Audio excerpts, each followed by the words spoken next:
Okay, ladies and gentlemen, today I wanted to share with you the last 7 minutes of the game against Melbourne, just to articulate how Collingwood are separating themselves from the rest of the pack in the AFL this year. Yes, Collingwood did not play great. Yes, there were moments where maybe they lacked composure, but for the most part, in these last 7 minutes, the decision making and composure from the experienced heads for the Pies is ultimately what got them over the line. And contrastly, key players for the D's and younger players had moments where they unfortunately they just didn't match the moment. So I just wanted to share this, and this is one game, but this is something that happens when it's time to shut down the game or have critical moments late in the game, whether you're behind or in front. The Pies have just made the right decisions time and time again. So let's go through it together. All right. So DC has a kick here. Even that, just smart, just trying to bait for the 50-meter penalty. Will Hoskin-Elliott, who came on late, had some really good moments for us. So we just find a short pass here to Sidey. Sidey's not going to rush anything. He's going to try take his 30. He's going to at least tell the umpire, hey, I want my 30. Yep, cool. Hold on a minute. Hoskin-Elliott's going to give me a tick lead. And just look, it's not a big pocket, but the fact that Sidey's onto this straight away, it just buys the Pies another 30 seconds. I've got the clock in the top right, so you guys can reference just how many decisions are made within this important time frame. So really switched on from that's just Sidey and Hoskin-Elliott being on the same page for the longest time, knowing that he's going to tick up for this. And Hoskin-Elliott, he uses his 30. He doesn't quite hit the target with this one. But then straight away what we'll see is an instant poor decision made from one of the D's defenders. Let's bring it forward a bit. We don't need to see all this. So yeah, he sort of shanks it to the left. Gorney, as always, big intercept mark. That's great. Was it a shot? I don't know. Anyways, he hands it off. I spoke about this in one of my Instagram reels. I don't know who this is. I'm sorry for not remembering the name. But in my eyes, he had 1, 2, 3 options for a hand pass to work it outside of their D50. It ends up going long, and it goes right back to the opposing ruckman in our Darcy Cameron.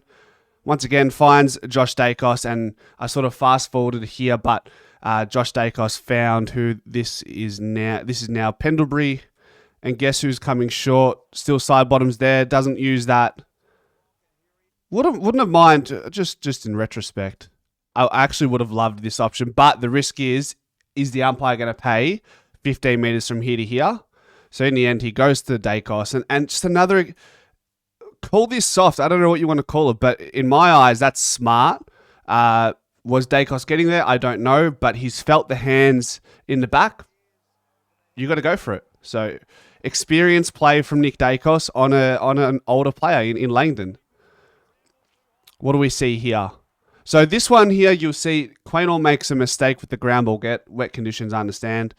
But what he does next, compared to what the player for the D's does, is the story I'm trying to tell. So Langford comes in, sliding in. As soon as you give up your legs in this moment, if you get caught for a tackle, it's holding the ball. So remember, just key moments late in the game, right?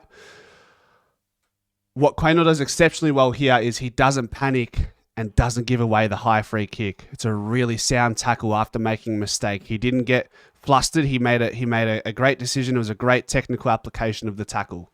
So I'm going to fast forward this. We're going to see an intercept mark from Crisp. And we kill. So it's 3:10, 3:15 we'll call it. Let's see how much time we kill here. So we're opening it up to the fat side. Sidey ticks up. He delays, finds Pendlebury the GOAT. That's what, 30 seconds, switches it out to the fat side. This is a kick we may not have taken last year. I remember Pendlebury in one of his interviews saying, look, sometimes you've just got to go. Like we've stopped at times last year in 2024 in this time frame. His decision, he was implying in that interview, he's like, sometimes we're just going to go, even if we're up against it.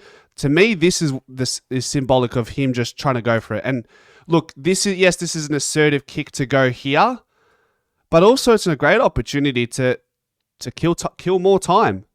Switch it again. It's a risky kick just because of the time, but it's a kick that Pendlebury can execute. And look, to be honest, there's a lot of space here, right? Like, look at he's in a paddock. Takes the mark, and we get it out again. What's that? Mark. We go back again, I think. Frampton.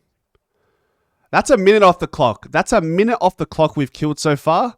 And then Frampton tries to hit this one up and it goes out. That's okay. We get reset for a stoppage on the wing. Not quite a dangerous position. But a minute and a half, a minute and 15 almost by the time the D's repossess it.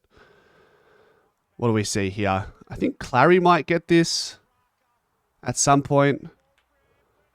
Really strong get there. And he just sort of hammers away. I mean, maybe again, like, instead of Clary blazing away, key moment from an experienced player. Are there hand passes here? You can see Quaynor was tight on Pickett there, which is good, but he definitely had something here and here. Instead, he blazes. He probably doesn't have the opportunity to go on the hotspot down there because of the 2v1 there. But yeah, this kick isn't it, is it? It's not it. Out on the full, I think it was in the end. Minute 24, Sidey in a really dangerous position. Puts his head where others won't. Doesn't quite make an impact. Darcy does okay here. Gets the hands out to Pez. This moment here, like, I don't know how many of you will recall this moment, but this is a big moment for me. Sidey working his backside off, not to get a stat, just to put the faintest of Shepherds on Cozzy. I think without this Shepherd, Cozzy gets Bo.